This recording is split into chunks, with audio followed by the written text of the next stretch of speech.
Chahi ahum athingba thamkhre.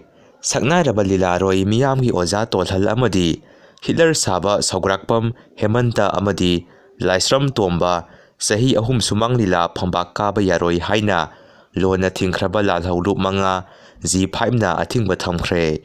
Tomba amadi Hemanta hauzik Manipur State Sumang Lela Council gi President amadi Lifetime Secretary oina thau puriba artist singni makha tana G5 na makoina puriba phamsing asidagisu resign taunaba khangalakli. Athingba sing asi miyamgi mayokta handak pangthokiba Sangai Festival da saruk yarubagini hairi. Masita natana Lila Party maribusu Chahi ama athingba thamkhre. Loinana reactionist artist sing business enterprises personnel sing amadi stone hangliba khudingmak pusu masagi marangi matung inna athubada sengdokna ba warning torokli.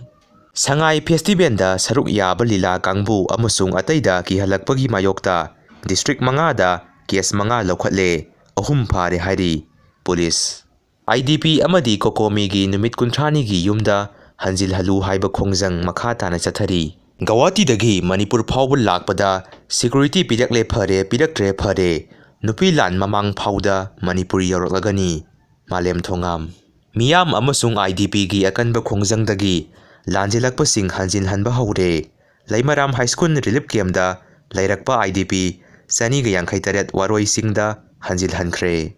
Nakalama romda IDP singbu mayumda hanjil halu haiduna sangsilakpa khongjang numit marini sure memorandum pisinkhre.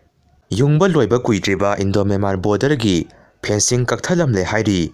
Kuki khurai paiba singna chatharamliba thawong asi Chanden district ki manung chanba border pillar number 67 amadi 68 ki manung chana leiba Sangpon village manakta haukiba December gi tang ani gi numidangda chatharambani hairi. Leiba ki yaifanabani haiduna India leingakna bin kaya puthokli adubu Manipur miyamna thengnariba awaba sidi kanana mayokna hanbano. MP Susmita Babu Bazarda ahalama thomlamlaga sienkiba miyoi Thauban district police na phare hairi.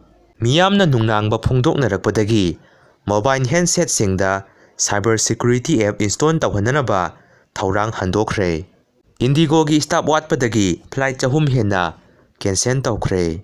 Mafam hongduna senda lambi oina hausi laubasi khutakta thingminasi coordinating body khurai.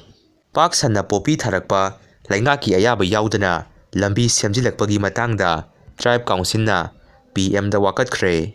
Bonila cream haina khangnariba Dr. James ki cream yolubagi matangda taingo singjamaina leibak miyamda soire ngakpiu haina sengdorokli. Hauzik belamana angang ahum sawombungda thomdatlame amadi Leikhidre hairi. Beladu susienkre hairi. Manipur Ras Babansu Lok Babal haina maming onthokre.